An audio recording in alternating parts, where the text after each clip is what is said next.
Today's show is brought to you by Roundhill Investments and the Magnificent 7 ETF, ticker symbol MAGS. MAGS is the ETF to offer precise equal weight exposure to the Magnificent 7 stocks: Alphabet, Amazon, Apple, Meta, Microsoft, Nvidia, and Tesla. These are the leaders at the forefront of innovation, shaping the future of innovation in today's economy. Winner of Best New ETF at the 2024 ETF.com Awards, MAGS offers a simple and efficient way to invest in the Magnificent 7 in a single ticker. To learn more about MAGS, visit roundhillinvestments.com/ETF/MAGS. Investing involves risk, including possible loss of principal. Before investing, carefully consider the investment objectives, risks, charges, and expenses in the prospectus at roundhillinvestments.com. Read carefully. Distributor, Foresight Fund Services, LLC. Welcome to Animal Spirits with Michael and Ben. You know, I learned about hindsight bias probably from Kahneman at some point. And it's the thing that after an event happens and you know the outcome, everyone looks back and life is easier to figure out in the rearview mirror, right? Hindsight is 20/20. Yes, like betting on the Bears yesterday at home against the Patriots. What was I thinking? Actually, a better example, betting on the Giants. Just the money line. What was I thinking? I feel like one of us on this show told you to not bet Caleb Williams with those yards, and you know, maybe proven right. Nobody needs to hear about my betting at the opening of the show. Back to you, Ben. All right. So this is what happened with the election. The election results didn't go the way some people thought it would. It wasn't nearly as close as people thought it would be, I guess. And then immediately the hindsight bias machine kicks in.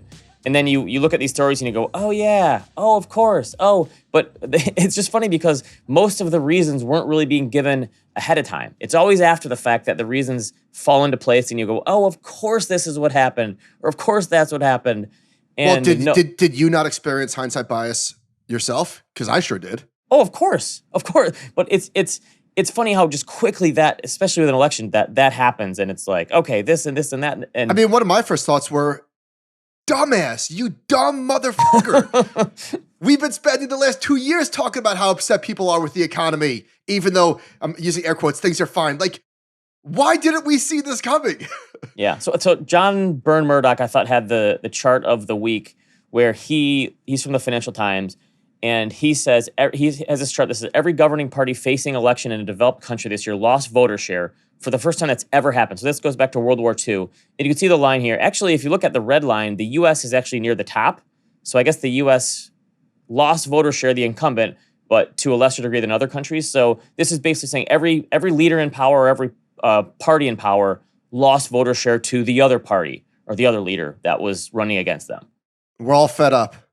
So inflation was a global phenomenon. Yeah. This incumbent being the one that gets blamed was a global phenomenon. So this, to your point, makes sense. And you go, that like the wedding singer, that information would have been better if you gave it to me yesterday. But this is the thing, we had this information yesterday. Yeah, we did. Like I took a picture of CNN exit polls. They asked voters how you feel about the way things are going in the U.S., and only 7% were enthusiastic, 43% were dissatisfied, and 29% were angry.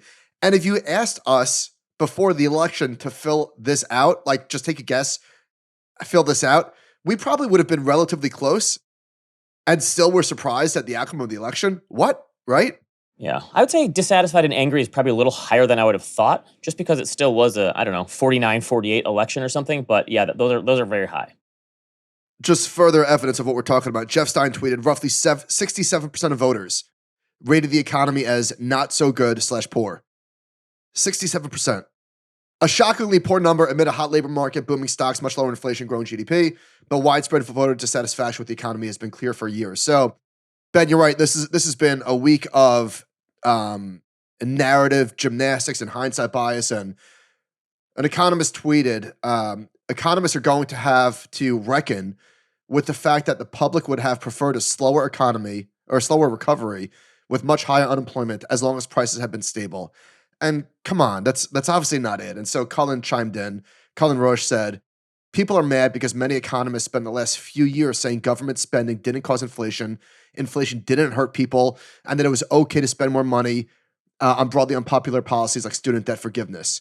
So Cullen, I think, and then he quote tweeted and said, in my opinion, some economists are reaching the wrong conclusion from the election. And it's important because you after our results happen, we're like, all right, what are the takeaways? And if you get it wrong going into it, that's okay, right? Like nobody sees the future, but then you also get the lessons wrong. Well, that's dangerous because that sets up for future failures. So Cullen tweeted, in my opinion, some economists are reaching the wrong conclusion from the election. People felt like the economic narrative was disingenuous. They were told inflation was transitory. They were told government spending didn't cause inflation. They were told inflation wasn't harmful because wages went up. They were told it was the best economy ever.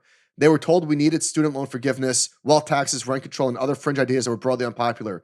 People knew these narratives were incomplete at best and wrong at worst, and they voted against more of it. And that's the bottom line. People were just not buying what the Democratic Party was selling.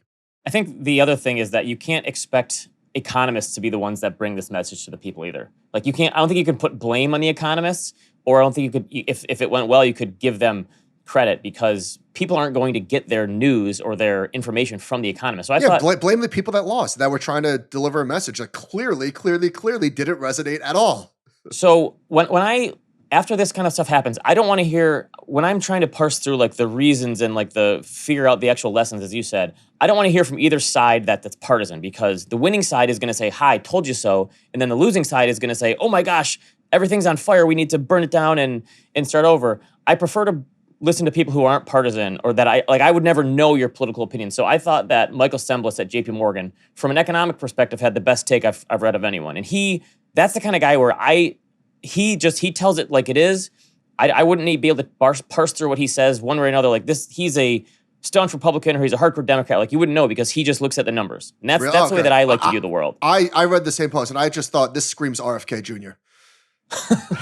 So here's what he said. And he kind of did the postmortem for the Dems and saying, so he said, let's see, what I find notable as an investments person about the 2024 election outcome is how the Biden and Harris teams were not able to convert the following into more substantial gains at the polls. He said close to all-time high in labor force participation rate, a proxy for a very strong job market, a surge in reshoring activity of U.S. manufacturing jobs after reshoring progress declined under Trump, an industrial policy that overwhelmingly benefits GOP districts. 75% of the energy bill spending is going to GOP districts, many of which are located in swing states. The largest surge in manufacturing-related construction spending on record, highest year-to-date equity gains in an election year since 1936, and then the inflation surge was painful, but it subsided and wages are rising faster than rents. The Fed was able to raise policy to stem inflation without triggering recession for the first time in 60 years. And he was the only one I saw that this was kind of surprising. He threw some shade on Janet Yellen, surprisingly, and I never thought about it. So he was saying, listen, you had all these successes. You never took a victory lap for any of these. And I think people sometimes from a political party want to, like, there was no victory lap ever done on COVID or inflation. So it was always we have more work to do on inflation. Because guess what would have been worse than inflation? Guess what would have been worse than the highest inflation in 4 decades? Inflation, then a recession. So the fact that they never took a victory lap on this stuff and they just wanted people to figure it out themselves. Guess what? If Trump had been president during the same economy as Biden, he would have been taking victory laps every single day. And I think it was a messaging problem with the Dems. And guess what? It might not have mattered anyway. But I think his point is that, like, you had some of these victories. Why didn't you claim them? You know, it's such a good point. I wonder if Trump had been president for the past 4 years, and let's just say that it was his first term, would he have been reelected? I think probably. It is. People hate inflation, obviously. It's hard to say because it wasn't like, globally, it wasn't like a conservative versus liberal thing. It was incumbent versus non-incumbent. But yeah, you're right. The messaging and the framing would have been so much different. And we spent, obviously, like I said, the last couple of years trying to shine the light on the fact that the huge gap between how the economy was objectively performing and how people felt it was performing was stark. But like that's not what resonates with people. No. Right? And people like, stop telling me the economy's okay when my burrito costs $14. And there was a chart that people were sharing on the internet. It shows them, it's a morning consult index of consumer sentiment. So it's a daily view of how people feel. And then they break it down by political identification, Republicans or Democrats. And immediately after the election, it shot up, right? Democrats' feelings plummeted, Republicans' feelings skyrocketed. And like, you take this as something other than what it is. It's feelings.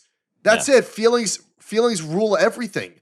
It determines policy and the mood and everything. And it's not data, it's feelings. Yeah. And so another one that was going around was people who were misinformed about big topics voted heavily more for Trump than for Harris. And they showed, talking about like Wait, crime. how do they measure misinformed? Because this is the type of stuff that like really pisses off people who voted for one party. Well, they looked. So one of the questions was the U.S. stock market is at or near all-time highs, and people who said no, it's not, voted more for Trump. And so the point was like, and inflation has declined over the last year and is near historic averages, and those people said no. So it could have been people misreading these questions, but the point. I think the point is that the negative story won out because the positive story wasn't being told and it wasn't being trumpeted. And again, it probably might not have mattered, but it might have, because Morgan Housel's big thing is like best story wins. Yes. So yeah, the best story. You're right. So but Semblus was saying every other successful president in history has had their Treasury Secretary who's gone out and just done this. Clinton had Bob Rubin, and remember Obama had Timothy Geithner. Remember that name? Geithner. And I can never get that one right. Geithner. Okay. Trump had Mnuchin, and it was saying like, so maybe the reason Janet Yellen didn't talk as much is because she was a former Fed chair and didn't want to step on Powell's toes for anything. But he was saying like that's part of the job usually for the Treasury to like say like, look at all the great stuff we've done, and they didn't do that. So you're right. The best story wins, and obviously that other story won. So here's my I'm looking through this with a financial lens. Since we did think everyone hated inflation so much, does bye-bye recessionary spending happen now? Is it gone forever? Or is it during the next downturn, people are going to say, screw you, give me my $1,200 check again? I don't know. But I think we speak about like resulting in stories that we tell. Who's to say that inflation wouldn't have had, in fact, let me rephrase that. If we were in a normal recession where the world wasn't shut down and you sent out stimulus checks, what sort of inflationary impact would that have outside of the economy being shut down and the supply-demand shock, right? Because you gave people all this money in the form of demand, but there wasn't any supply to give them the goods that they needed. Right. This was a total one-off. Yeah. And so maybe fiscal stimulus during recession is the right call, but we're so afraid of what happened last time. Yeah. Right. This is a total one-off. The funny thing is, if you look at the path of inflation to how it got to where it is, Trump's COVID spending was literally the first thing that was the kindling. But guess what? It was the right decision at the time. Yeah. He should have done that spending, but that was the thing that got, so it was Trump's COVID spending, then supply chains, then the war in Ukraine, and then Biden's COVID spending. Yeah. And it's kind of like, the NFL player who one guy pushes the other guy and the other guy swings at him. The guy who swings gets the flag in retaliation. I just can't believe that no one ever mentioned on the Dem side, Trump was the one who started the government spending. He was the one but guess what? It was totally necessary, and that's what they could have said. Anyway, I also think it's crazy that neither political party wanted credit for this whole election. 3 of our biggest accomplishments as a nation in this decade. Operation Warp Speed, which was like our moon landing for vaccines, energy independence, and then no recession from the inflation war combo. No one took credit for those in the whole election. And I know why they didn't, I guess. They didn't want to make people mad, but I don't know. I guess this is the way the world works. So what Matthew Klein said, so a lot of people are saying, well, the Trump policies are going to lead to higher interest rates, right? Because rates have already been moving up. He says, will it eventually lead to lower long-term rates? And his whole point is that maybe we don't get this kind of spending in the future, and that means that you should have, so bonds will be more of a protection going forward. You don't have to worry about the inflation as much. Does that mean that long-term rates should be lower in the long term? I don't know. A good zag, at least. That was my take. So are we done with that? The hindsight stuff? Again, we talk about this stuff on the edges, and it still might not have mattered, even if there had been touchdown celebrations and better messaging. It still might not have mattered because everyone hated the incumbent this year. Yeah.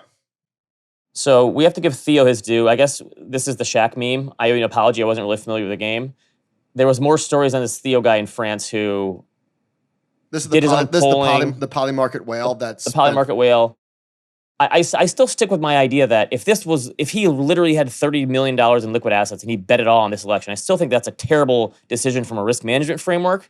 But it sounds like he was more informed about this election than I thought. And I guess this is another hindsight one where he said he did his own internal polling, and instead of just asking who are you voting for, he asked his neighbors who they're voting for. Am I naive? Do other pollsters not do that? I don't know. Yeah, Okay. I again, all credit to this person. But if he really is worth $30 million and he put $30 million on one wager, I mean, it's Yeah, not prudent. you can't just look at the outcome and say, great idea, Yeah. right? I put all my money, my life savings into lottery tickets and one of them hit. So it's a good idea. But it sounds like his. Well, I would say, like, in his defense, this is not the lottery, right? No. Like, he thought he had an edge, and apparently he did. So credit to him. Yes, but his line of thinking, it obviously worked. Okay, so through the close on Friday, we're recording this Monday morning, a little earlier than usual, because busy week this week. We're traveling, we're doing stuff.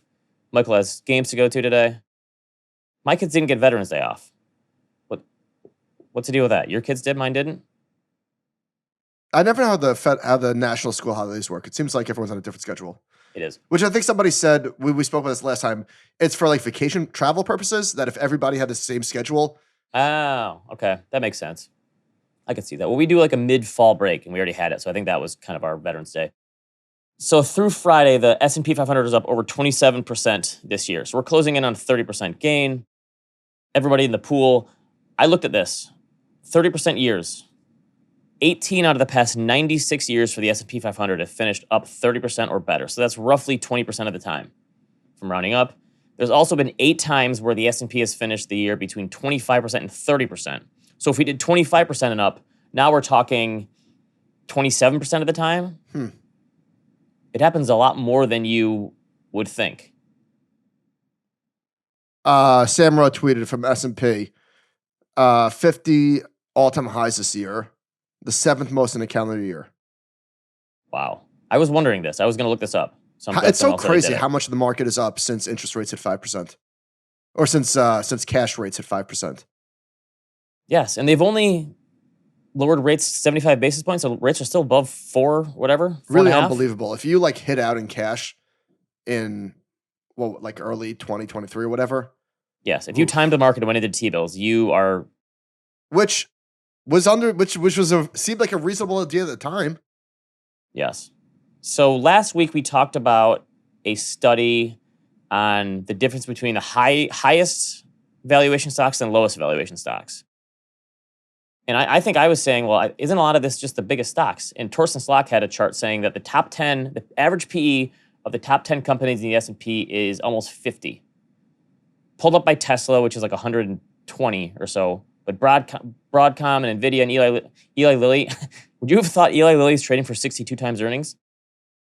Is that a surprise to you? No. As one of the highest? So the average of the top 10 is around 50. The average of the top 4 is 40, and the S&P itself trades at an average 26. So again, I don't know if this lines up with that study from last week about the highest valuation stocks outperforming, but there are very high valuations for the top 10 stocks. Look at this chart from ChartKid. The forward PE for the S&P 500. So it's getting up there. It is getting up there. But does it matter? Yes. Maybe. I mean, we've been on a spectacular run, and we've been asking for the last 3 months, is this as good as it gets? Obviously, it got gooder. This is an interesting framing on value stocks and growth. John Authors, via the Daily Chart Book, the value factor had its best day since the worst of the pandemic after the election. And he said, when growth is plentiful, investors look for stocks that are cheap. In these conditions, it's value that's in short supply, not growth. Yeah, interesting. Never thought about it that way. So that is the idea. Like a lot of times you get these economic pivot points, and then you see the changes in leadership, and you wonder if this election is that pivot point. It certainly was. Whether it's sustainable or not, or we'll see. But a lot of people have been talking about credit spreads, whether it's investment grade or high yield. You threw a chart in here from Torsten Slok. I saw somebody tweet this morning. It's at the lowest levels since like 1998, I think. Just absurdly tight between treasuries and these other bonds, these higher risk bonds. And I saw somebody make a good point that yes, spreads are at the tightest levels in a long, long time, which of course is indicative of risk appetite and confidence in these companies' abilities to pay them back and all that sort of good stuff. But you also have to look at the absolute level of yields. Like it makes sense that when the treasury, when the 10-year is at 2.5%, I don't want investment grade bonds at 3.5% or 3% for that matter. Like I need a bigger spread. When treasury yields are 4.5% and the economy is healthy, it makes sense that you're going to be okay with a 5.5, 6% yield. You know what I mean? This is also the kind of thing where it's like valuations not being a signal in the stock market. You look at this and you go, just wait. One day when spreads blow out, you're going to look back at these low spreads and go, of course, that was a sign. But look at historically, there have been long periods of time where spreads have remained narrow for multi-year periods. Yeah. And so you can't use this as some kind of timing indicator that spreads are tight. So I looked over the past year. Small caps had a huge run up the first day after the election. They're up like 6%. And over the last year, the S&P and the Russell 2000 are basically the same level. They both gained roughly 40%, 39-40%. And small caps have had these huge run-ups, and then they come back, and then a huge run-up, and they come back. But I looked over the past 3 years. Over the past 3 years, the S&P is up 33%. Because remember, the 3-year period includes 2022, which is a bad year. But the Russell 2000 is basically flat. Well, higher interest rates killed him. Yes. But this is the kind of thing where you would go, okay, if you're looking for what has more room to run and what's cheaper and what's underperformed, it's everything else, right? And small caps is one of those everything else things. Yeah. Yes. All right. So the election was an inflection point for risk assets. Again, who knows how long this is going to last, but the good times are certainly here. Well, it's funny though, that's an inflection point because it's an inflection point, but also things were already going really well. Yeah. It's like things just took off a little bit more. Yes. So Balchunas tweeted, the amount of cash flowing into ETFs is ridiculous. About $12 billion a day for the past week, and normal is $3 to $4 billion. And it's basically all risk on SPY, the Qs, small caps, momentum, high yield, banks. Okay, we need Bitcoin. We need exit polling for this, just like they have at the voting booth, because I want to know when this money flows in and you're seeing these much higher levels going in. I want to know, like, where is this coming from, people? Is this your money? Yes. Is this money market funds? Is this bonds? Like, where are you taking this money from to put it into the stock market? Yeah, that's a great on exit polling. That's a great thought. Speaking of ETFs, I had a conversation with Meb Faber over at advisorunlock.com. That's advisorunlock.com. We are going to be creating, as I think we mentioned this last week, we're going to be creating a lot more content for advisors. And Meb Faber and Cambria have this new really cool idea that's being launched with the good folks over at ETF Architect. And it's a way for investors to seed an ETF. Yes, seed an ETF with existing securities that ostensibly have appreciated a lot, and you own it because, for the most part, who wants to pay taxes, right? It's like, oh, I've owned stock XYZ and I'm up 900%, and would I put all my money in it today or 10% of my portfolio in it today? No, but I also don't want to pay the taxes. So the ways that you were able to get out of those and into a more diversified basket, like with something like called an exchange fund, not great. So Meb and ETF Architect built this thing where you swap your existing securities for shares in an ETF. The tax bill doesn't go away, but you get much more diversification. You're deferring, and we've had this from so many people coming to us saying, I've got huge gains in these stocks. I know I need to diversify, but how do I do it without triggering a big tax bill? Yes. I think there's so many cool things that investors have access to today that people in the past could only dream of. Yes. Right? The fact that there's so many ways to solve financial problems for investors these days that they have. And obviously having huge gains in your portfolio, like, oh, that's a problem. But it is if you know you need to diversify and lay off some of that risk. And this is such a cool way to do it. And Meb was saying that he has never gotten more interest in something in his life working in the fund industry. And it makes sense. Yeah. This is an amazing financial planning tool. Yes, it's really, really cool. All right, I want to talk about this real quick. Speaking of Alpha Architect, Larry Swedger wrote a piece, and he was highlighting a study by Robin Greenwood and Marco Salmon called The Disappearing Index Effect. And this is a summary of their findings. This blew my face. It's one of these things where we talk about how stocks tend to go up in anticipation of being added to the index and fall when they're removed. Right. And I think historically that was true, and it's just one of those things that you nod your head, yeah, it makes sense. Apparently that's not true anymore. So they say The What was your impact. Mandelbrot quote? Oh, hold on. The trend has vanished. Killed by its discovery. All right. Okay. They say the impact from additions grew from an average total return of 3.4% in the 1980s to 7.4% in the 1990s. Despite the increase in indexing assets, the average price impact decreased in the 2000s to 5.2%, and then it fell further to below 1% in the most recent decade. And they say a similar pattern has occurred, Logan, come here, with index deletions. The average effect of being removed was negative 4.6% in the 80s, negative 16% in the 90s, down to negative 12% from 2000 to 2009, and a statistically indistinguishable event from 0 to negative 0.6% from 2010 to 2020. So stocks getting removed from the index doesn't kill them anymore. Look at this little guy. What's up, big man? We went to the Botanical Gardens yesterday for like a Nightmare Before Christmas type of event. You know, I saw that movie in the theater. I'm positive of. This is not a Field of Dreams type thing. I did too, actually. And it was a little bit scary for me when I saw it, but I'm a little bit surprised that it's become such like an iconic. No, I didn't love it. classic. I remember not loving it. We watched it with my because kids when we a were couple weeks kids, ago, and it's they like love it. it was like I think it was too sophisticated for us, but it's weird that our kids love it. Because love it. That movie is my kids' Die Hard. They got in an argument about, is this a Halloween movie or a Christmas movie? It's both. And yes. And I don't know. There's a song in it called This Is Halloween. So my son stuck to his guns on that, and the girl said it's Christmas. You know, speaking of Halloween, Robin secretly loves scary movies. Anytime I turn them on, she's right there with me. We were watching Rob Zombie's Halloween in bed on Sunday morning, and she's like, "What is this? So stupid." What a beautiful way to start a Sunday morning.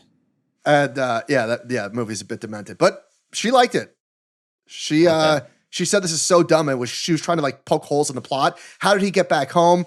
Like, listen, this is Halloween. You said this is not Shakespeare. Yeah, you have to turn your brain off for the plots for these movies. Okay, but I didn't realize this index stuff existed. That is a surprise to me. Yeah. All right. So this last week has been a whole like risk on love fest for anything.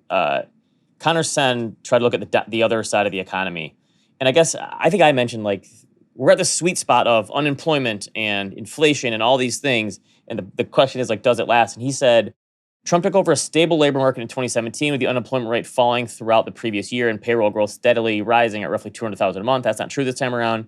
The jobless rate has been on a rise. Hiring is below normal, and payroll growth has slowed since the first quarter.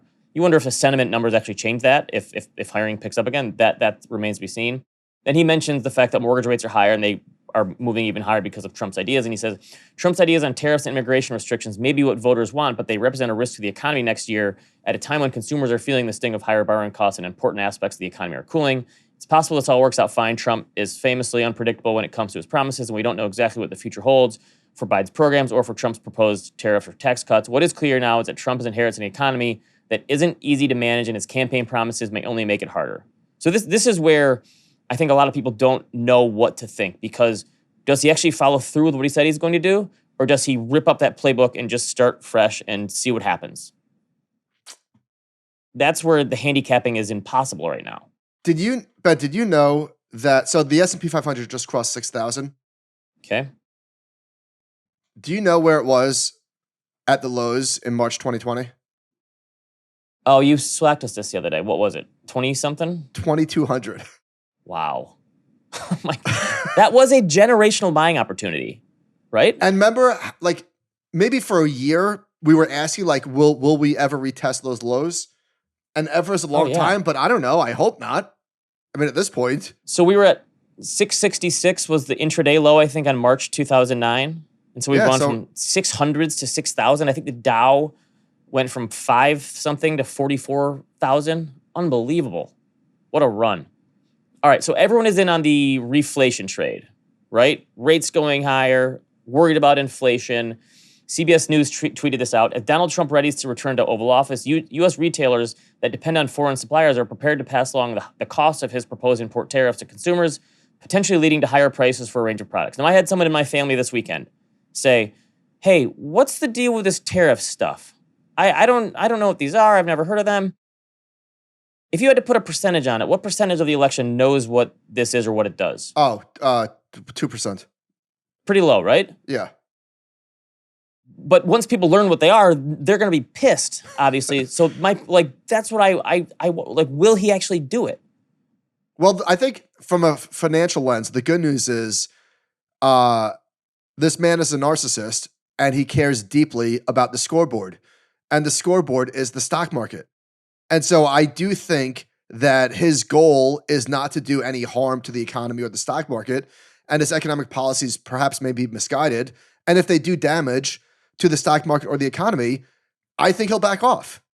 I do think that if he says, I'm going to put a 30% tariff on all products coming in from Mexico, I think the stock market would hold his feet to the fire and say, all right, and I think you'd get a sell-off really quick. And then I think he says, oh, no, never mind. Yeah, but we don't know. He's not like an ideologue with these ideas. I don't think that. Why does, you know what I mean? I think he thinks that's what hard people, to say. I think he thinks that's what people want to hear. And if the people via the market tell him bad idea, I would hope that he listens. Although we did this, we did the tariffs in his last term, and the market didn't like it, and he still did it. So I don't know. We'll see. But speaking of like interest rates, again, this is a real estate guy. You think he's gonna? You don't think he's gonna put pressure on the Fed to lower rates? I said this in our election show last week that if he's dealing with 7.5% mortgage rates, I can't imagine that he won't be trying to pressure the Fed into buying mortgage bonds or something, or buying treasuries to lower those long-term rates, because the Fed can't control those, right? Yeah. The Fed is lowering short-term rates now, but long-term rates are rising. The long-term rates are the ones for consumers that really matter, because now you're going to get lower rates in your cash and you're paying higher borrowing costs. That's not a great trade-off. Yeah. All right, Ben. So Bitcoin is at 82,000. It's up, I don't know, 20% over the last week. Just been on a stupid, crazy run. And you got to give it up. I'm a bit flabbergasted is the wrong word, because I was and am a believer in higher Bitcoin prices, and I have been for a decently long time. But I almost can't believe it. Like, they did it. They won. Think back to 2017 or 2015 when we were really like laughing about Bitcoin as a concept, right? And they kept plugging away, and they kept plugging away, and yeah, they said some crazy shit, but they won. I mean, this idea of digital currency and a new form of money and potentially a new financial system, which we're not there yet, but holy shit, they did it. They won. I mean, if you are still screaming about Bitcoin, just stop. Like, just find something else to do. I was talking to someone about this last week, and he was a anti, and he was saying, listen, everything they've said about crypto didn't come to fruition. It's not doesn't matter. And that was my point. My point is it doesn't matter. Yeah. It's the adoption piece, and it's the fact that people think it's worth something, and that's all that matters. You know what kept me on track with Bitcoin, and I've used this quote in the past. So I owe him a debt of gratitude for this one. Is holy shit. Bill Miller. My gosh. From Legg Mason. Well, it used to be at Legg Mason. Bill Miller gave an interview in Barron's years ago, and he said something like, Bitcoin supply is increasing at 2% a year. Do you think demand will increase faster or slower than that? And that was it for me. That was it. It was an adoption thing. It always was for me, and it always, and they won. Like, it's now being discussed on a serious level. Of course, the institutions are there. BlackRock and everybody else is coming through. And now you've got the president is bullish on Bitcoin. And if the central banks legitimately start buying Bitcoin, it's fucking wild. Like, they did it.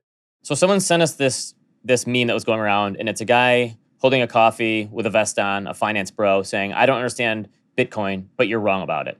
And someone sent us the take was, the fundamental issue is that Ben is a glass half full guy. No one like that will ever get Bitcoin or why people buy it. It's a glass half empty asset. And I don't necessarily agree with this. This is a technological... I mean, I know that people who are in crypto have a lot of glass half empty views about the economy and the dollar and these things, but this is a technological asset. To me, that's a glass half full asset. It's both. I think the ideological principles of where Bitcoin came from was glass half empty.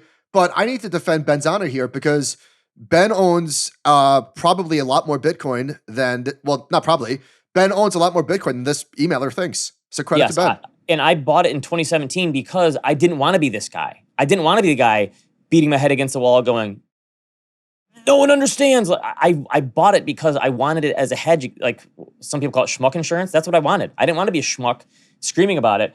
And the funny thing to me about crypto is every boom and bust, like when the bust happens, it's like this thing is over. With the SBF stuff, it wasn't that long ago. Like this crypto is done. It's over. It's never coming back. And then every time there's a boom, like right now, it's like, this thing is never going down again. There is no end. Well, but wait, I feel like check the tape because I think that not that you and I were bullish in November 2022, but we did say, why isn't it much lower than 15,000? Yes, we were saying it should be at 5 right now. The fact that it's not going there is like a huh. All right, so you and I have spoken about this a lot.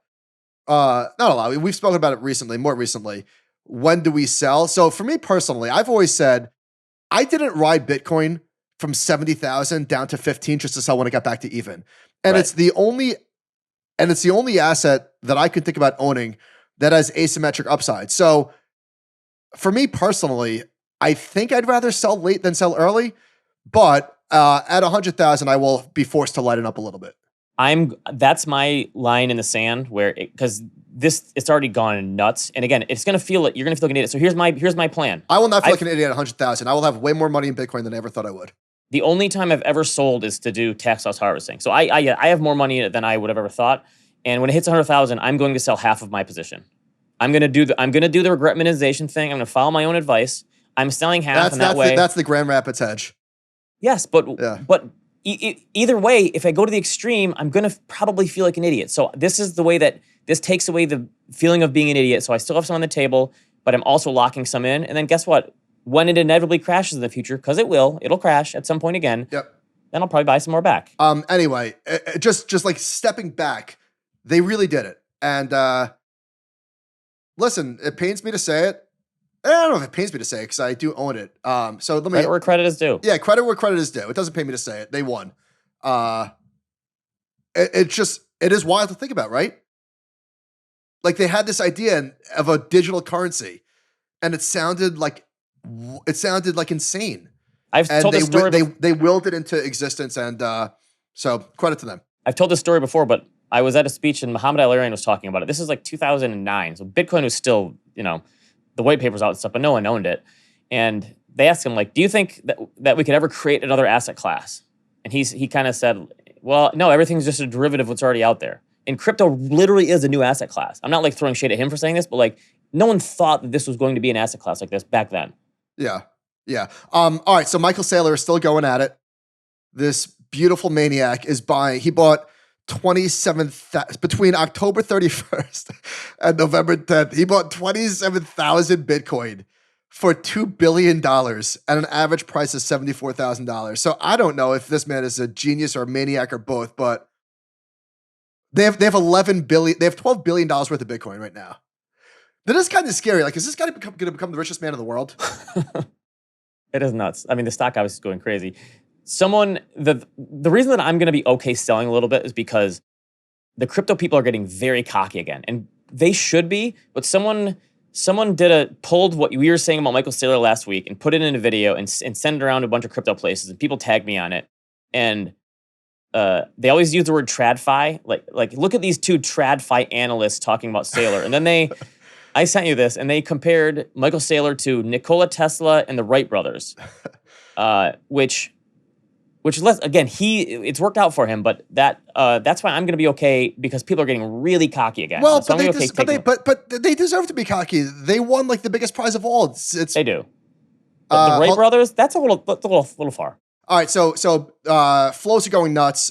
Nate Garassi tweeted, iShares Bitcoin ETF has now surpassed iShares Gold ETF in assets. It did this in 10 months. IAU launched in January 2005. Look at this chart, Ben. Wait, so what does GLD have for assets? Are we still a ways away from that? Yeah, I think so. Okay. BlackRock took in $4.1 billion of trading volume on Wednesday, not flows, but I think so GLD has $75 billion in assets. Yeah, but if you put all the ETFs together for Bitcoin against all the gold ETFs together, it's closer than you think, probably, right? Yeah. So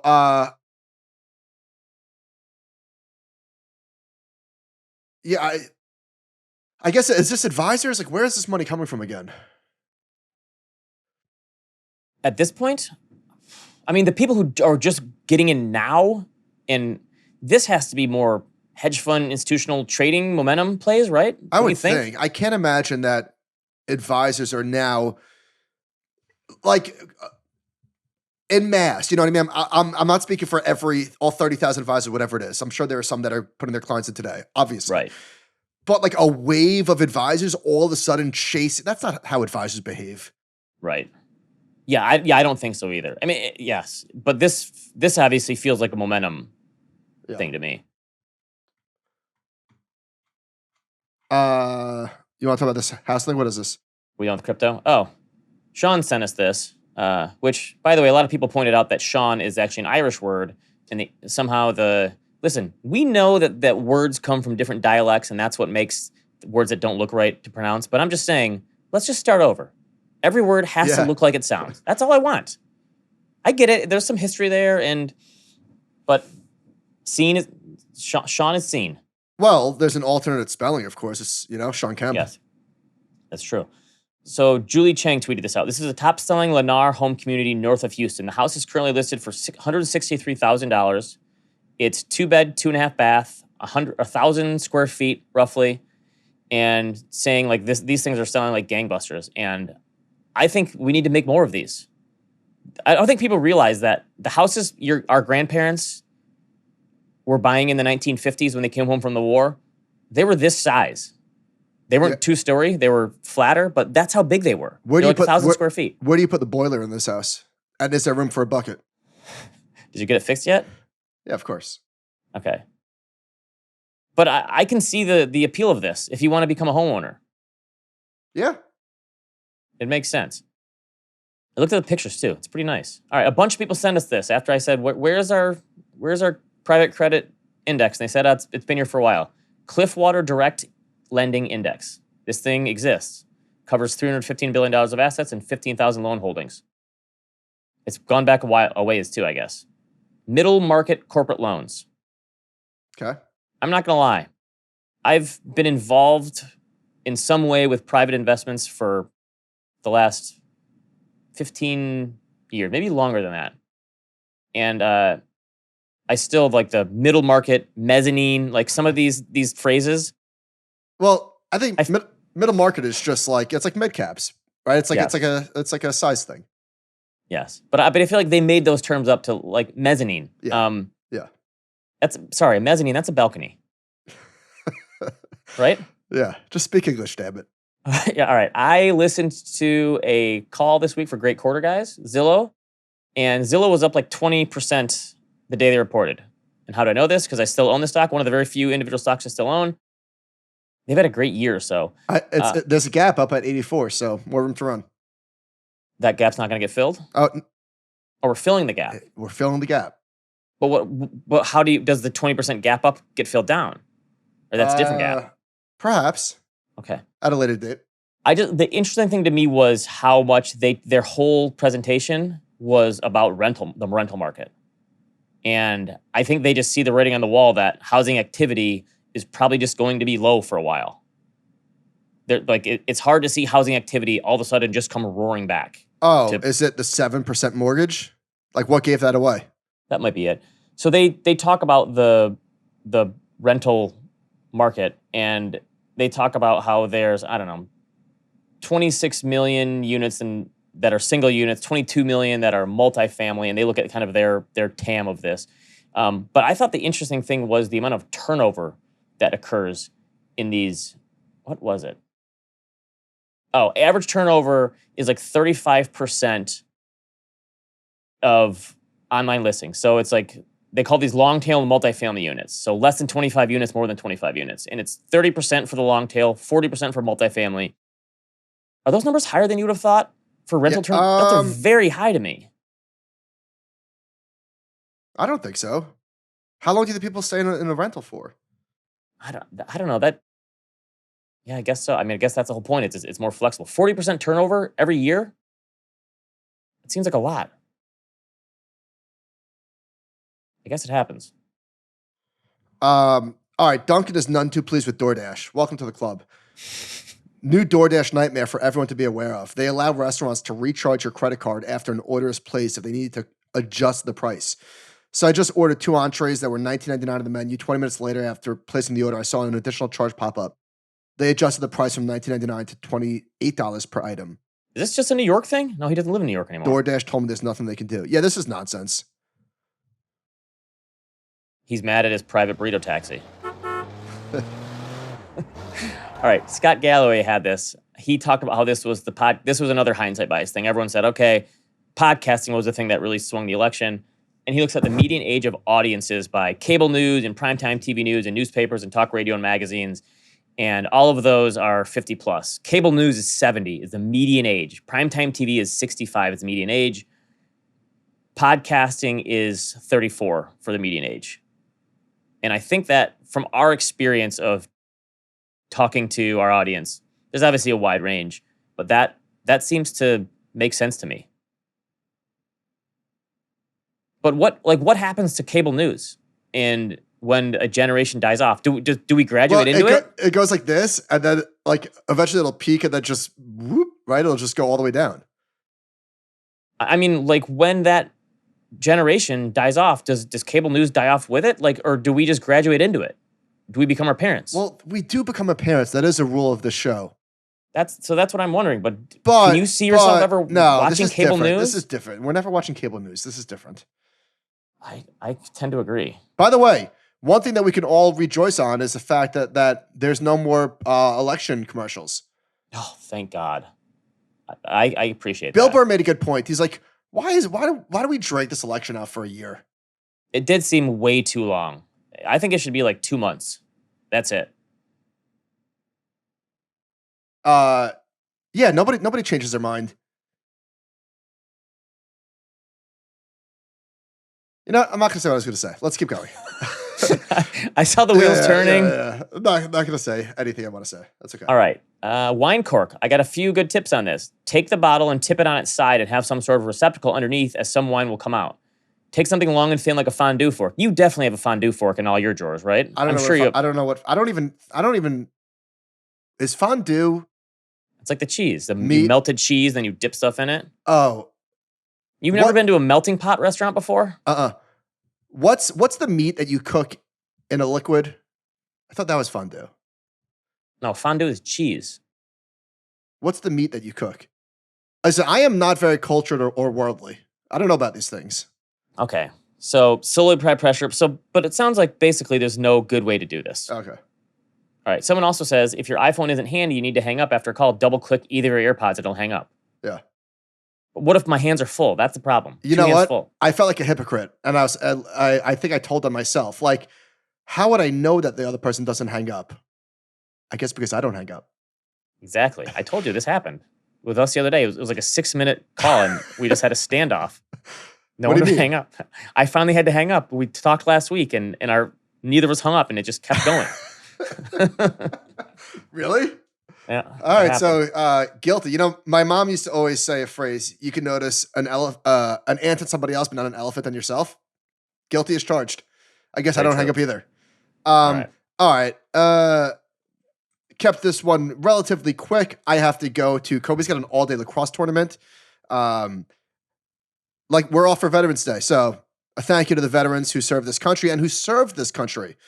I don't know how many percent of people like have a family member or ancestor that was a veteran.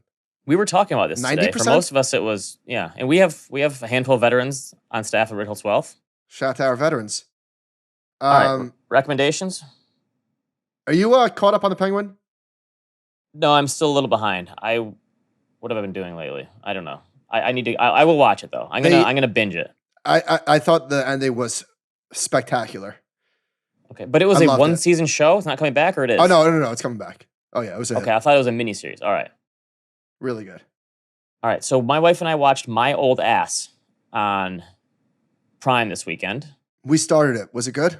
Okay, 90-minute movie, which is great to me. This is the kind of movie that you want to watch on your couch, not in the theater. It's a coming of age. You know the premise, obviously. Yeah. The middle-aged version of herself comes to an 18-year-old to talk to her and give her advice. And I loved the setup. I don't think it's a Michael movie.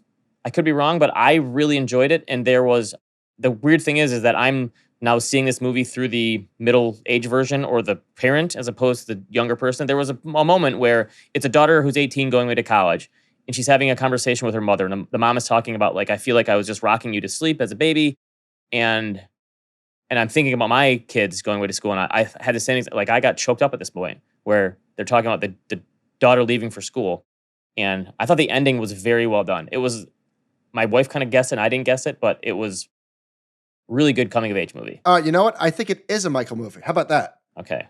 You know, somebody, because I know coming of age movies are more your thing than mine. Somebody said to me recently, can't remember who it was. I love how everyone of Ben's recommendations, it's like, I don't think you're going to like this. That's true. No, give it a try. I really like, but again, I'm viewing it now, instead of the young person, I'm viewing it through the lens of the older person, the middle-aged person, and that's a weird change for me. I don't know. I was just reminded of this. I was out to dinner last night with friends. We went to the thing in the Bronx. So we went to Arthur Avenue for Italian food. And they have an 8-year-old, 9-year-old who's in a stock picking contest. And he said, oh, talk to Michael. He loves talking to kids about stocks. And my friend was joking. And not that he was making a joke to the son, because how would the son know, right? But he was, in his mind, he was like laughing when he said that. And his 8-year-old said, he doesn't give me those vibes. All right. That's really young for a stock picking contest, right? Smart 8-year-old. Logs, I'm glad they're getting them in early. All right, one more. We watched Mighty Ducks and Mighty Ducks 2 this weekend for our family 90s revival. And the thing I told you, I texted you, I forgot. Emilio Estevez is a terrible actor. Horrendous. Just really bad. All right, what's more impressive? The Bitcoiners willing a currency and asset class into existence, or the Mighty Ducks getting an NHL team? I was telling my kids this. I'm like, you realize that this movie spawned an NHL team. It's What's more improbable? It is pretty crazy. I don't know. I think Adam Banks having his wrist be fine just in time for the last game was more probable for D2. Yeah. My kids were cheering at the end of both of those movies. It's so good. It's so good. All right, Ben, we've got Gladiator coming up. You're not seeing that in theater, are you? Oh, Come of on. course I am. Oh, you are? Oh, yes. But here's the thing. Would you allow your son to watch Gladiator 1? Because we went to see a movie yesterday with our family, and we saw the Gladiator 2 poster, and my son goes, I want to watch number 1 so bad. And I said, fine. And my wife said, absolutely not. No. I'd let him watch it. You don't Although think I'm such a hypocrite. Like, I saw Nightmare on Elm Street when I was 8. Yeah. But no, the Gladiator is definitely not appropriate for our kids. Of course it's not, but I don't care. No. All right. Okay. Oh, thanks to everyone who signed up for our Chicago live event. I think we basically sold out the venue. Oh, yeah. So the venue was at capacity. A lot of people were disappointed they couldn't come, but we have good news. We've got, how many employees do we have in Chicago? 10? More? A lot. We have a big presence in Chicago. All right, so we're getting phenomenal office space. I can't wait to get it. It's being built out as we speak, and it's got a venue attached to it that is going to be great for podcasting. Yeah, we'll do more stuff there in the future. Hosting. So yes, we will certainly be doing that in the future. All right. Thank you to everyone for listening. Thank you to the veterans. Thank you to Duncan and Squad. As always, animal spirits at thecompoundnews.com. We'll see you next time.